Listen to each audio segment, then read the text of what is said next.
is Michelle Howard, and I am an Associate Director for Product Development with the Kemp Center.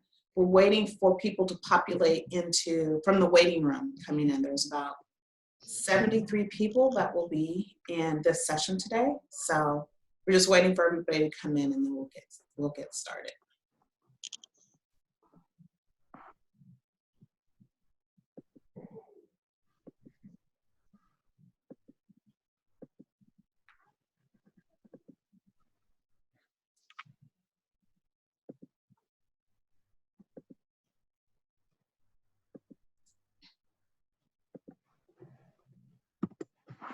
Okay, I think pretty much most people are in, and they will continue to flow in. Maybe a few people will be late, we don't know.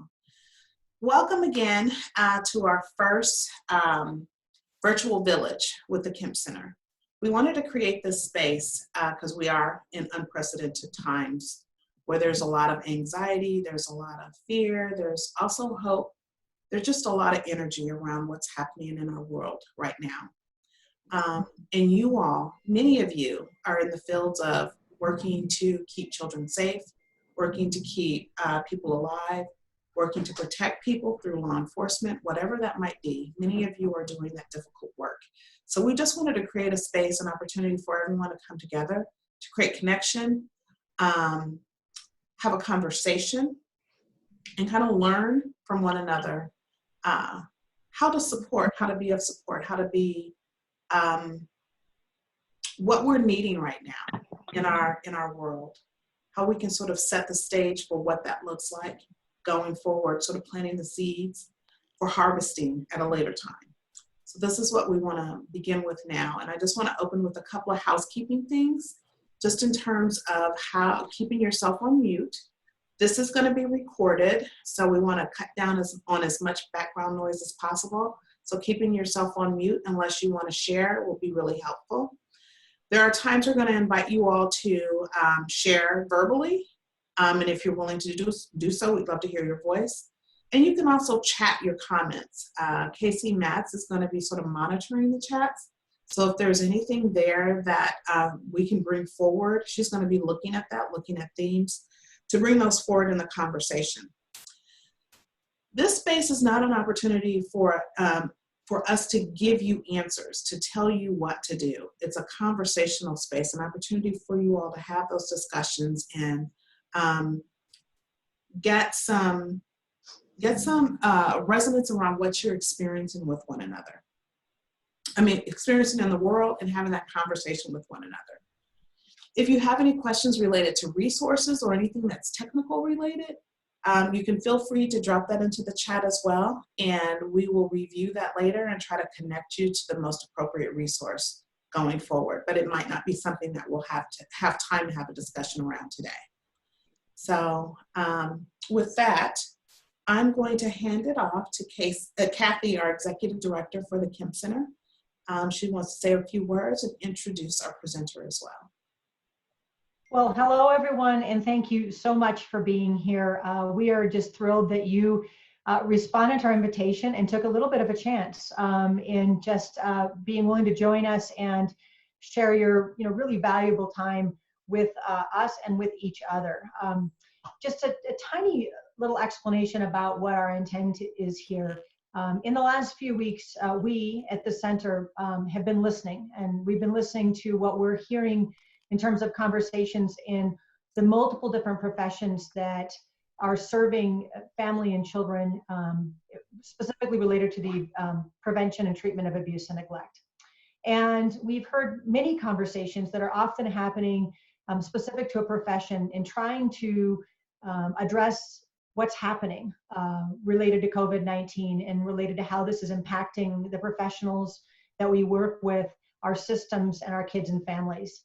And I think, like many of you, and if not all of you, we've done this with a sense of our own anxiety and fear about our own well-being and safety and our families. This has been extremely disruptive to all of our lives in terms of how we work and how we do the things that we do every day in terms of even taking care of our own needs and putting food on our tables. There's a tremendous amount of anxiety and fear that we have in terms of the professionals that we're working with. And so those of us that particularly are in leadership roles are trying to figure out how best to support the professionals we're working with. And then I think many of us, if not all of us, are particularly concerned about the family and children that are being affected by what is happening and the uncertainty of what that means, not just as we move through this time of this pandemic, but what's going to happen once the public health crisis starts to resolve to some level, and what does that mean of our work moving forward. So because of this, what we at the Kemp Center really did was, over the last few weeks of listening and hearing and learning, we decided that one of the best ways we could provide support was to create this kind of space. And so what we wanted to do was to create a virtual space. We did cap it at a certain number because it gets unwieldy if we get to too many. We're going to add some sessions next week. We're going to add some content. We'll talk about more of that in a bit. But essentially to create the space for us to virtually come together. And we're thrilled that you all responded, because we're here to learn from you. And we're here to create this space for you to learn from each other. And while we do have experts that we both hold within our center and that we hold relationship with, that we're bringing to the conversation both today and as we move this process forward in developing this village, we know that you all have expertise just in terms of your own frontline experiences, your worldly experiences, your personal experiences, that will be incredibly important to contribute to this conversation. You know, one of the things that I think about in terms of what we're facing as a world right now is that this is the great equalizer. It doesn't matter whether someone has initials behind their name, whether they're in a leadership role or whether they're on the front line, that we are all in many ways facing this with the same amount of trepidation, the same amount of lack of information. You know, in medicine, we think about if we could just do a study, if we can just read enough, if we can find the right journal article, we can find the answers. And this is a time that we're faced with not having all the answers. And I think that ability to come together as multiple professions that are working in the area of child maltreatment, sharing resources across different systems, I think is really the only way or the best way to move forward in how we all work together. So how can we take what one profession has learned and knows about, let's say, telehealth, and apply that in the child welfare system in ways that we had never thought were possible, maybe just months ago. So that's the space we wanted to create. We're really excited that we have this incredible support team to really bring this time together for you. The last thing I want to say is I want to acknowledge that I know you all came without a whole lot of knowledge about what we were going to be doing here today, and with a ton of things on your plate. And I'm quite confident that most of you, if not all of you, will have multiple different things demanding your time in the next 75 minutes that we're going to be together. First, I want to say that's okay. We understand. Secondly, I want to also give you permission to the best you can, is try to set that aside and try to immerse yourself in the conversations we're going to be having, because that's where we're all going to learn the most and have the tools to move this effort forward so that we can be helpful beyond the 75 minutes we share. Because for us, this is a beginning.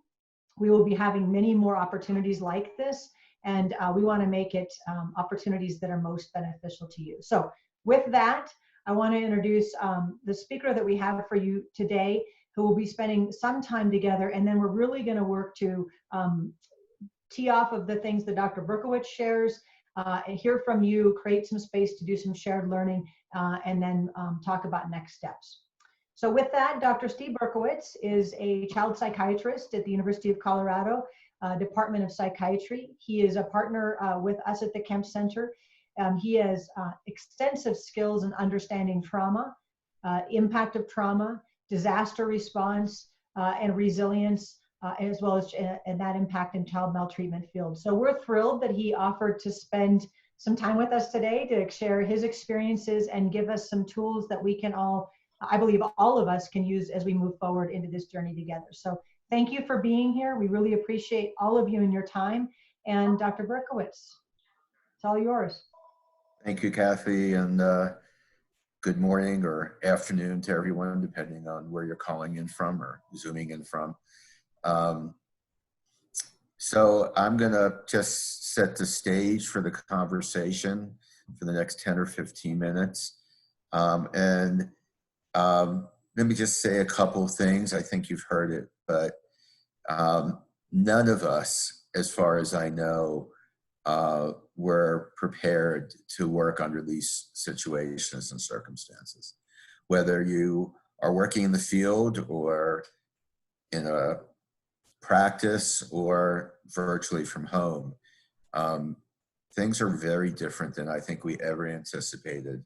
And we certainly didn't train for this kind of approach, nor train to be in the face of uncertainty and fear on a daily basis. I mean, I think we all experience that to some extent, but not the chronic day in, day out, hour in, hour out kind of experiences that we are currently having. And I think that's incredibly important for us, because we have some ideas about what can help us through.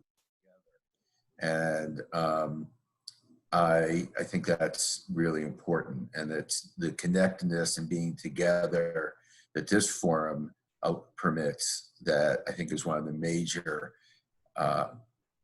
supports for any of us in under the current circumstances and in general.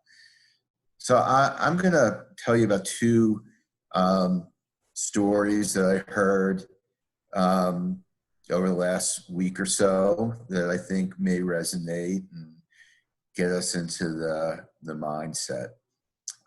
One is a nurse who is working in one of the ICUs there at UC Health, of which there are now, my understanding is 6 COVID units, who returned from maternity leave about 4 weeks ago. Has a now 5-month-old and is exposed on a regular basis due to her work, and is now going home and self-isolating and not holding and not being with her infant for fear of contamination. And that is inordinately painful. I think many of you are struggling with work and family. How do I protect my family? How do I do my job at the same time? But I think this story brings into bold relief that struggle and how we're accommodating in ways that we never imagined and that are often painful. And I think many of you can resonate with that experience. The other story that I want to tell is from a woman who working from home, has 3 children, 2 of which are special needs, and is having inordinate difficulty maintaining any schedule or structure and feeling inadequate because she can't do what she needs to do for her kids. And isn't giving herself the permission to fail, to not live up to the expectations that society has and she has on herself. And I think this is a situation where we're allowed to make mistakes. We're allowed not to do what is prescribed because our reality, the reality in our homes and our families, is quite different than what's put on the chalkboard or virtual smartboard or whatever we have these days. So that story to me is about being allowed to say, okay, this isn't good for any of us. We have to adapt and modify and rethink how we're approaching these things. So I would suggest those are 2 kind of important and basic stories that many of us are sharing. And I hope they do kind of illustrate what I think are some common experiences. So, but let's go on to a couple key items, I think, in caring for ourselves, our families, and our clients. One thing I do think is really important, and this is our human nature, to focus on looking at things that are dangerous, that are threatening, much more closely and more acutely. And so when we think about, this COVID pandemic, what we keep hearing about are the number of people who are infected, the number of deaths, but we're not hearing about very often are the number of recoveries, and the fact that the vast majority, probably over 99% of people in this country, if not more, are going to be healthy, even if they are exposed and infected. So to be able to look at things from different perspectives and recognize that it's not all gloom and doom, but that there's opportunities and growth that can occur from these experiences, and that it's not necessarily all the awful things that we're hearing. This meeting is a good example, I think, of looking at things in a more positive nature and reaching out to one another, and creating a community that probably didn't exist before. So there are opportunities and positive outcomes and issues related to this current experience. With that, I want to pop up a slide that I'd like to share with you that I think can sort of set the stage for our discussion about how to be resilient. There we go. This is derived from some research that was done really around Katrina, also 9/11, and really came out of the manuals that some of us worked on, psychological first aid, skills for psychological recovery, and looking at some of the outcomes. And I do think that Katrina is probably the closest approximation we have right now to what we're experiencing, in that it really went on for quite a long time. There was displacement that's unlike what it is here. But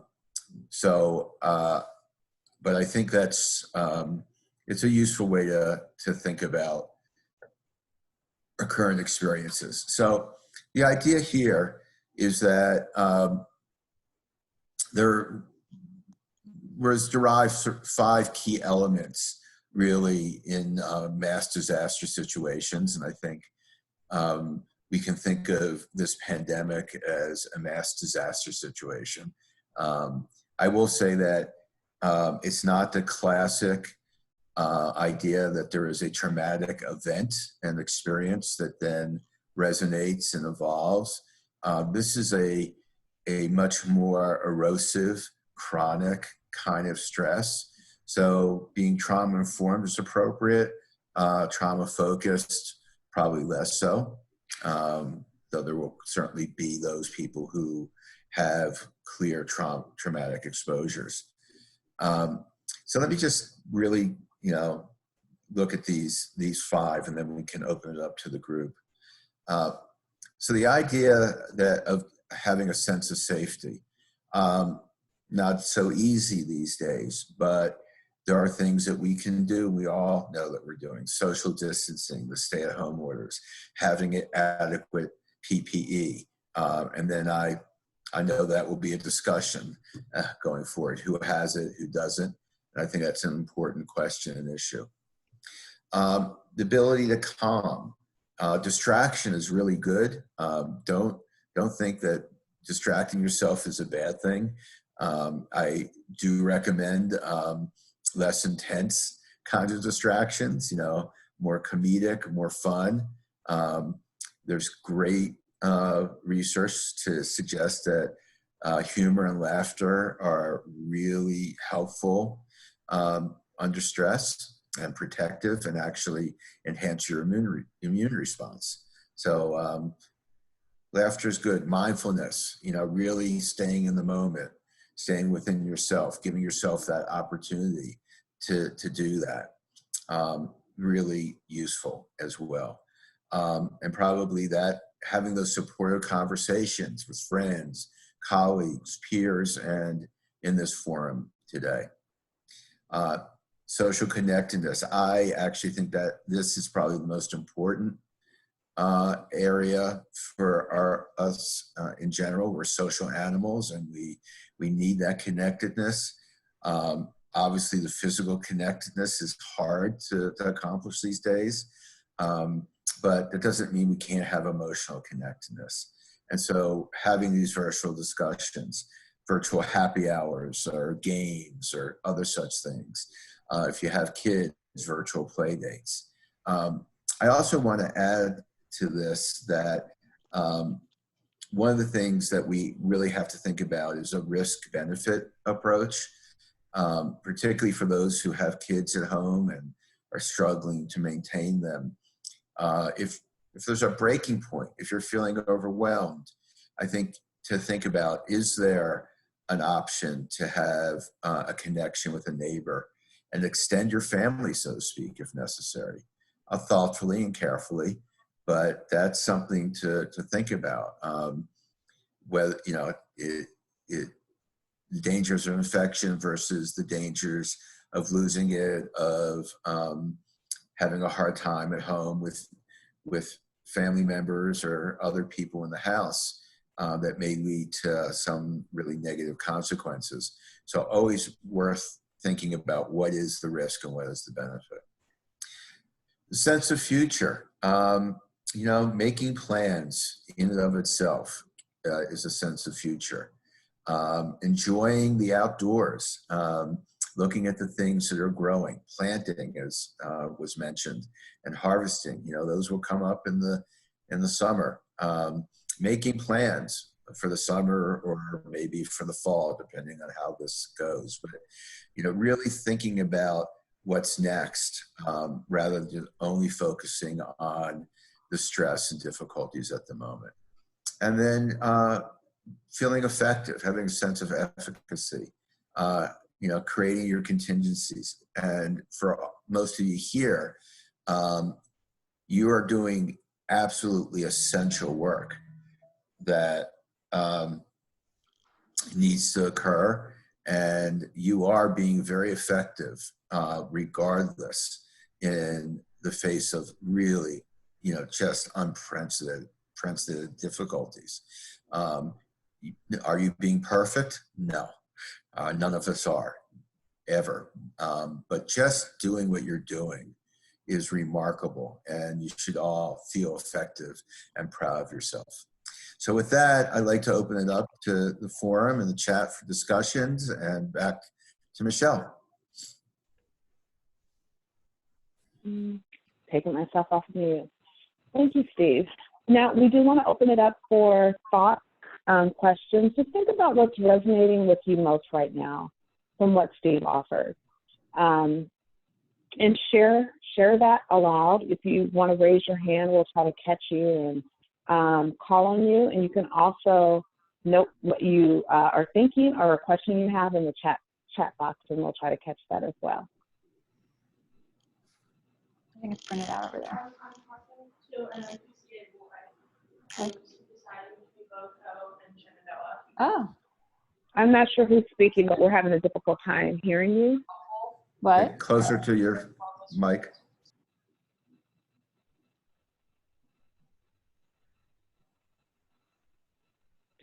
Or maybe they just came off of mute. Not sure. If there was a question or comment that didn't get heard, if you want to put it in the chat box, we'll circle back and make sure that you get heard and seen.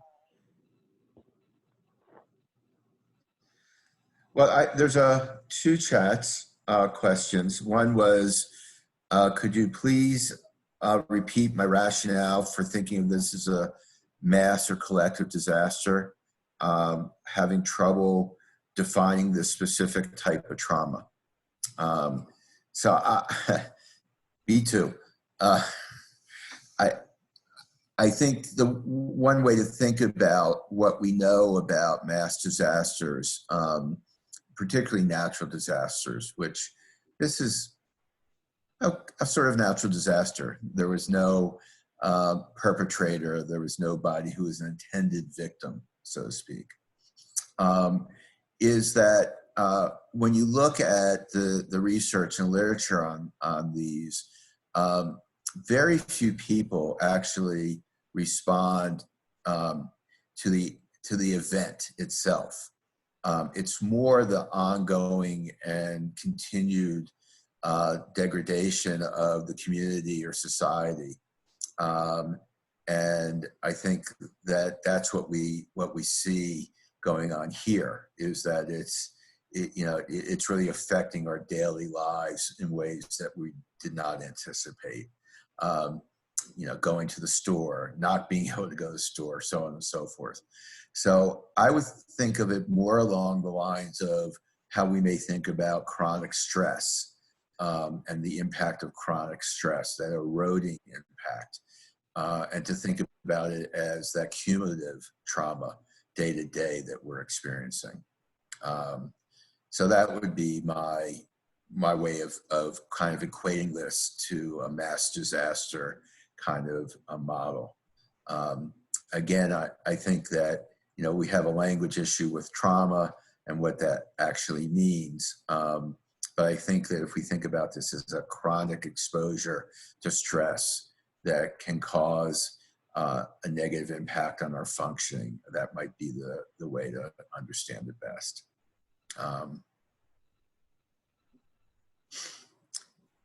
Next question. I'd love to hear other people's thoughts, by the way. Just doesn't have to be me. I'll tell you, Steve, there's quite a few comments coming through that really the theme of them is being with the uncertainty of both the present and the future. Yeah. So I think, the uncertainty is always there. We human beings don't like not being certain, not being sure of things or in control. It's very hard for us. Though if you really think carefully about your lives, nothing's ever certain, right? Now we're just being bombarded with the uncertainty. And I think that's the difference, is that it's just coming at us nonstop. And every day is different in terms of not being sure. Getting on a routine is hard under these circumstances. We like routines because it creates some control and certainty in our lives. And so I think it really is recognizing that we're all feeling uncertain, unsure. We don't know what's going to happen. We don't know what life is going to be like when everything returns. And I'm not going to say normal, because I don't even know what that means anymore. And I think that's okay. It's the reality that we have to live with. But I think one of the best ways to deal with this uncertainty is, again, to work together, to talk about it together, to figure out how you can make some plans and be certain about some things. Things as silly as meal planning, and being certain about very small items in your life that you do have control, that you can maintain certainty about, is really useful. And we won't know a lot of answers for the future until we're facing it. And but again, making plans that you have control over, however small they are, is really helpful in times like this. So what I'm hearing, Steve, is that there's a lot we don't have control over, and that's pretty much every day of our lives. I just said to my niece a couple of days ago, you don't have control over what's going to happen in the next minute. None of us do. We just kind of got to open ourselves to what's possible. So yes, to finding those ways that you can make more certainty in your life in an uncertain environment. And then there's this aspect of disturbance as an ally, which is we've all been disturbed. We've all been impacted some way. And what is there that can make it possible to making that an ally, to making that open a door to an opportunity? I'm sure many of you have heard and seen Now families are eating at home. Now children may play outside more than they did before. Maybe it's more intentional with taking walks and getting exercise, slowing down. All of those different pieces, it's kind of like bringing the alliance. This disruption has happened. What can I make from it? What can I make from the chaos that's existing in our world right now? Hey, Steve, there is a theme of questions coming in the chat. Is what we're experiencing now like that of what soldiers experience coming home from war? And then after you're done, we had a medical question that Dr. Sirotnik would like to respond to. So I think that, any of you who have experience with war zones will know that there's a lot of similarities, I think, to those chronic situations. Afghanistan, Iraq come to mind. Some of the work that was done in Bosnia, for instance, that the chronicity, the ongoing, never feeling safe, and always being on alert. I think there are some similarities to there. The coming home from war, veterans coming home, is a little bit different, actually, in that they return from an environment where they have to manage and struggle and be on alert and be on guard, and then they come back to a situation that their life is back to sort of a more familial, societal structure that they're not used to, and that's very difficult. And then the dynamics in their home change. I think the difference here is that this is true for everybody, and there's not that sense of it just being me, just being my family, and we can share these experiences and learn and grow from them. Yes, there will be struggles, but we're again much more of a communal piece than I think soldiers are returning from war. Though I think, again, the analogy to being and living in a war zone is really a very accurate one for our current circumstances. And before we move over to the physical medicine question, my children are confused by this isolation and its impact. What do you say to that? Join the club. Yeah, it is very confusing, right? And for your kids, I don't know how old they are. I think it's really useful to really sit down and hear what they're confused about, and do your best to explain it, and to work with them and to use the resources. So there's some great stuff out there for kids on understanding what infection is and what contamination is, and so helping them understand the reality and why we're doing the things that we're doing, like isolating, is really helpful. The other piece to that is, again, to give them their own self of being effective. What is it that they can do that makes them feel like they are being effective in this situation? A colleague of mine had her 2 children do some artwork and drop it off on the doorstep of an elderly neighbor, for an example. What a wonderful idea, right? I'm sure the neighbor loved it, but it also gave the kids a sense that they were doing something useful and important for someone else. So not just letting them wallow in homeschooling or whatever is important, and explain to them, as best you can, what their responsibilities are as citizens. I think it can be very helpful. And the fact that I'm trying to be parent and teacher and worker and world savior and friend and person is making me want to break things and put parts of my body through concrete walls and throw things. What do you have to say about that? I'm all in favor of throwing things outside.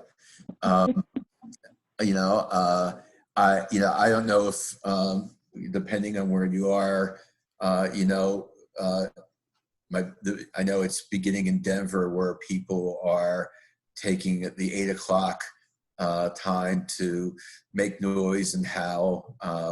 I was on the phone with people in New York at 7 o'clock New York time where they were doing a similar thing. I don't think it's only about supporting our responders and our healthcare workers. I think it's about trying to get some catharsis and be able to scream and say, I can't take it anymore. So I think it's okay to feel that you can't do it all, and then to give yourself a break and recognize that you and everybody else is unable to do it all. And stop trying to manage everything. Pick your battles and give yourself permission to not do it everything you can. Yes, the kids should be watching more TV. That's just reality, or whatever they watch. Yes, they should be playing more. No, you don't have to homeschool 6 hours a day. And there's lots of ways to learn things that can be creative. Cooking, from a recipe, and talking about chemical reactions and, units of measure are equally teachable and educational moments. So really it's about, feel free to scream and yell in a safe place, but also, give yourself a break. Stop trying to do everything. I love what you're saying, Steve. It's almost like there's this message in our head that says we either have to be this or we have to be that. And it's that or that keeps us in conflict. And what if we replace that with an and? I can be both sad and I can be happy. I can be frustrated and I can be scared. All of those things are what we all already are. So maybe it's the reduction of the conflict in our head, that voice that says that we have to be this or that.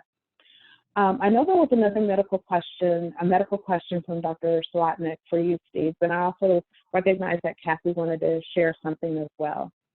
So if Kathy, I'll go to you, and then we'll get back to that question that Dr. Slotnick had. Yeah, I just, what I wanted to acknowledge is I think this is so important, is to acknowledge where we're at now, how this feels, how difficult and challenging this is. And some of these questions that are coming up are awesome. And I think we're well poised to start some of these conversations. And I think what was alluded to earlier is the planning piece. And I think that there's a lot of uncertainty, not just how long this is going to last, but what is normal going to look like, or whatever that new normal is going to be. And particularly in our work in our field. And I don't probably think I have to tell any of you the concerns that we have to think about is in terms of the professional response as well as families and kids. And I think, in medicine, we have when you're admitted to the hospital, one of the first things we do is establish a discharge plan. And we start working towards what is the plan for getting you home and your aftercare. And one of the things that we had thought about, just kind of teasing a little bit what this space, I think, can become, at least for a subsection of you that would be interested in having some ongoing conversations about how do we plan for what things look like as we emerge from this circumstance and we begin to move forward in our work together. So I just wanted to kind of plant that seed. I know that some of our colleagues were talking to folks in Italy that were sort of calling that the second surge of not just the public health piece, but what happens in our social services world and our work together as we emerge from what we were experiencing, and we work with both workers, professionals, and families that are maximally stressed. Thanks, Kathy. Michelle, I'm sorry, Andy, could I just address one thing, because it's coming in loud and clear through the chat, that the focus of today is intended to primarily be on you and the impact of the crisis on you now. And we know that simultaneously all of you hold as primary your worry about the people you serve. We are planning as soon as possible to make that a Kemp Cafe discussion. We realize it's an urgent and important worry. particularly around those who are isolated at home with people who are not safe for them. Please stay tuned and stay connected with us. We'll be opening a space for that conversation quickly. Dr. Suratnik. Yeah, just quickly, the questions around the granular objective questions around protective device and the things you're hearing from the medical community as they align or don't align or conflict with what state or local governments are saying. I guess to piggyback on what Dr. Wells said about how we look at medical things and medical diagnoses, not all of us, think about it this way maybe, not all of us have had cancer, diabetes, or asthma. We may know some people that have had that. That means that our risks to have those things are also different. This is different. We are all at some risk of contracting this very contagious disease. So we acknowledge that, whatever that brings in terms of what we're feeling about that. So pick the consistent approach from your state or local government about what we're being asked to do and stick with that. The second question that I think I saw bubble up was, well, what do we do if one of our partners, contacts or friends or whoever doesn't do that? I think this is a time that we give ourselves permission to say, hey, we're all in this together. I am doing this to protect personal safety and the safety of people I work with. I appreciate if you would do the same, and also give ourselves permission to say, you know, I can't let you into this space right now unless you're following the rules of what we're being asked to do. I think we have to be able to do that for each other. And then I think that the last thing I would say as it connects to that, it's hard to do that in a way that might, piggybacking on what everyone said, feels normal or safe, or it's language or approaches that we haven't used before. So I'll give you an example how I did that. I was at the Safeway last week, a quick run, you know, we're being at home and we're supposed to just go out for what we need, and I needed milk. So I went through the self-checkout line, and some person cut underneath the sort of the guide rail of where you're supposed to be. And the checkout person at Safeway was really stressed and screamed at this elderly couple not to do that. And the woman burst into tears. So I took it upon myself to step back and say to the checkout person first, I think you need to message that differently to this couple who is as equally stressed as you are. Is there something I can do to help you or help this couple safely buy their gallon of milk? So that made him cry. So I just took them aside later and said, I'm sorry that happened. We're all stressed. And I offered to buy their milk. And then she cried and I was crying. So I think we just approach what's the messages we have to give about this personal protection safety stuff in a way of like who we are, and dig a little deeper and know that we can get through it by being who we are. As medical providers, we try to do that all the time. And it is even hard for us to message that. I hope that helps. I love that story, Andy. There's so much in there that, you know, just resonates, I think, with many people. I mean, we're forced into this. I think as I know as human beings, we are built for connection. And to disconnect is antithetical to who we are and what we want to be for one another. And so this space was to really have that conversation about all of those expressions, about the impact on me internally, the impact with those that I meet in a grocery store or those in my own home, and then just the world. I was just sharing just a little bit ago. It's difficult for me to watch the news at all now. I turn it on for a minute and the impact was like, I can't do it. And I felt a little guilty because I do so because those folks matter and I want to know who they are because they matter. But it's also hard to do so because it matters. So I had to shut it off because it was like impacting me physically. All of that stuff lives here right now. It lives in all of us. So there are roles that you populate that you have to do, what your job is, whether it be trying to save lives or trying to ensure that children are safe or helping people just cope and manage. And then there are roles that you have internally, which may get populated through fear. It may be that you're a caretaker or a caregiver of your family, yet you are a first responder.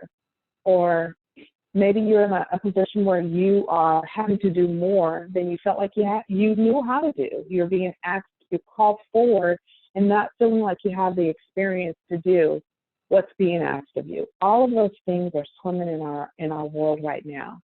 So I just want to underscore that we are human beings, and yes, we have to be socially distant for the benefit of ourselves and others. And there's still that element of humanity that wants to come through all of us.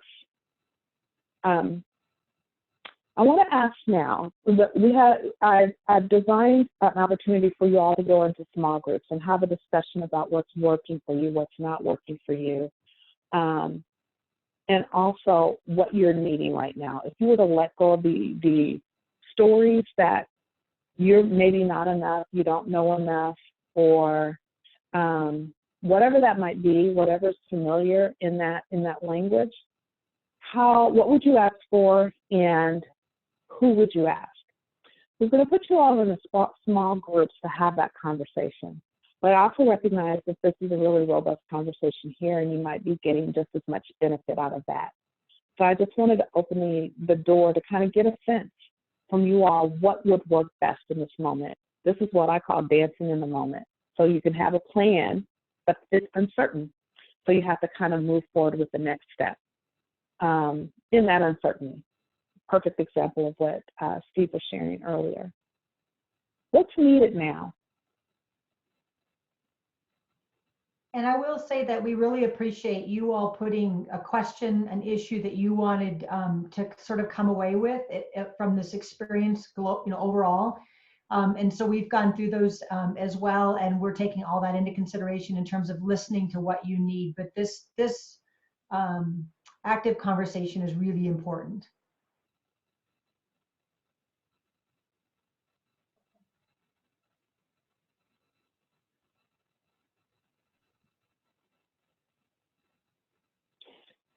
Okay, so maybe we'll do that now. Amanda's going to put the questions that I just posed, and she's going to broadcast them to you. Engaging, connective conversations in your small groups, and there was some wisdom developed there. Even if you don't recognize it as such, there's probably something that resonated with you in those discussions, something that you could share with the larger group, sort of like a package of untapped resources, or something that can support others in how they too are experiencing the same kind of experiences everyone has, and what might be helpful for the whole group to hear. Anyone want to share?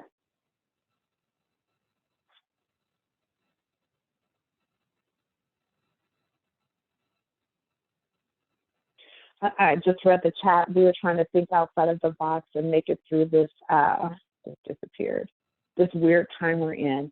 What that reminds me of is sort of like this term we call crazy wisdom, which is what you intend, the intention you want to have as you go out into the world. I want to be creative. I want to think of things that I normally wouldn't think of. I want to channel different levels of creativity that might help support me and others in this difficult time. I'm looking at some of the chat.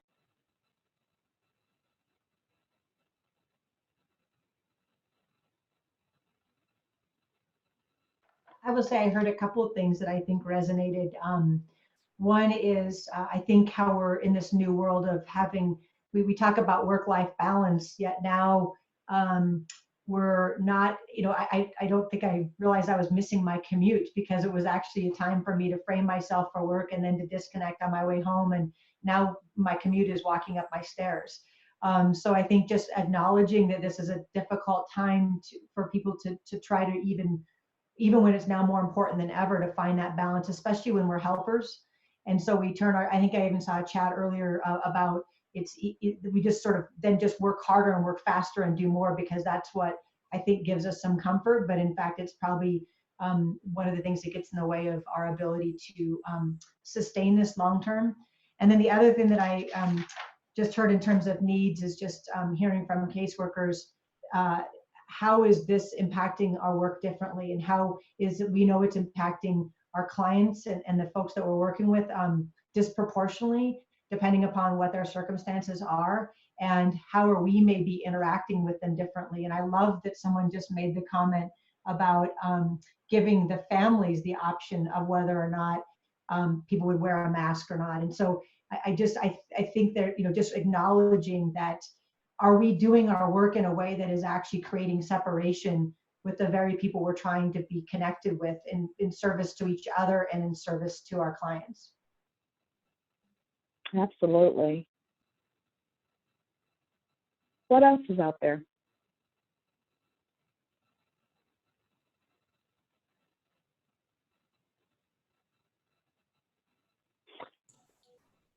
Most everybody on this call is a helper. But one of the first things that you're told when you're flying is put your mask on first before you can help others. What do you do when you put your mask on first?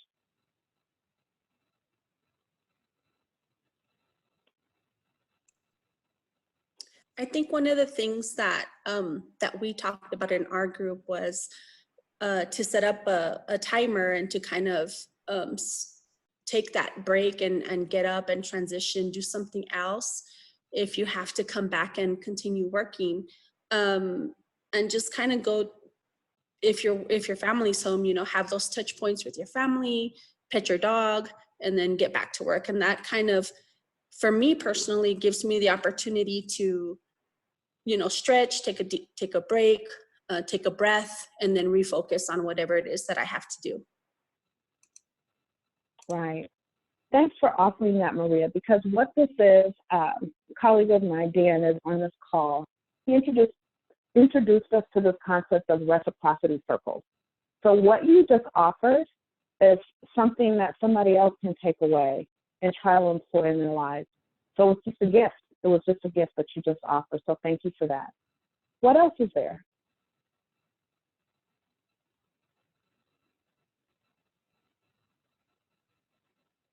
How are you putting your mask on first?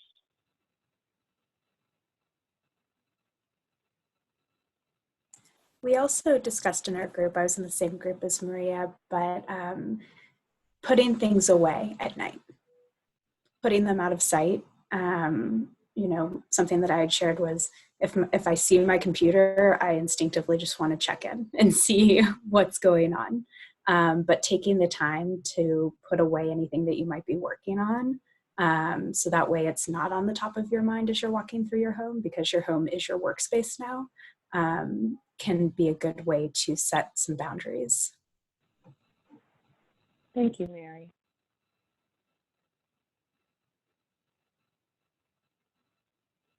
My video I would offer, froze. oh, go ahead. I'm sorry. Go ahead, Sydney. My video froze, but towards the very end of our, separated chat, we kind of discussed home life, and for those of us who have little ones at home or children, and the question came up of having the conversation with them about how they're coping. And we laughed about, how to the kids, this is kind of like a break. And for us as adults, I think we need to take a minute and adapt their mindset and not remain in the frenzy of all of this, but to think of this as an opportunity to focus on other things that you don't have time to focus on. And I know it's not realistic to carry that all day long, because we do have to work and continue to take care of home and things like that. But if you do take a minute, and for me, my son is 9, if I think like my 9-year-old for a little while, that's an opportunity for me to put my mask on first, because now I'm removing all the stressors just for a moment, and then I'll come back to it when I'm ready. Thank you, Sydney. I think what's working for me the most is really to just give myself some grace, just show some compassion to myself when I'm not getting what I thought I could get done, or just being generous with myself, because these are unusual times. And I think it's easy to do it for other people, for a lot of us, but I think this is a time we need to look towards ourselves in the same way. Exactly. Thank you, Dan. One more. Something that we had sort of discussed in the group is around just being thoughtful about what everybody else is going through and where people are. And for me, it brought up around working in the field of being a helper. I think sometimes we allow people to treat us a certain way, and we're willing to allow people to treat us badly sometimes because we understand they're stressed out, they're going through things. We don't want to, we're trying to just still be that helper and allow that to happen and sort of take that on. And in these times when people are feeling the extra stress and the extra fear and anxiety, what is that balance around? We're still here trying to help. And so how do we balance what we're really willing to take on and not allow ourselves to take on even more of other people's feelings and words and things that are coming at us? And so just what is that balance? And that's something that I think I just personally would worry about, just still allowing people to treat me badly to a greater extent than maybe I would normally, because I'm trying to be understanding of everything else. Yeah, absolutely. Thank you, Sarah. And I just want to thank all of you for joining us today. I hope that you found it beneficial.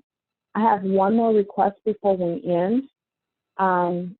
And I'll just preface it by saying that I experienced this in a conversation last week with a group of people from across the world, China, Japan, places in Europe, Canada, and the United States. And it's a recognition that we are all here together.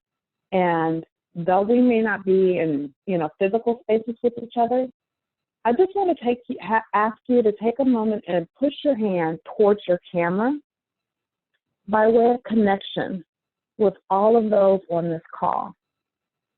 That you're not alone, that you have support, you have people that care for you, you have colleagues that are in many similar positions, not necessarily the same role, but doing their level best to care for others.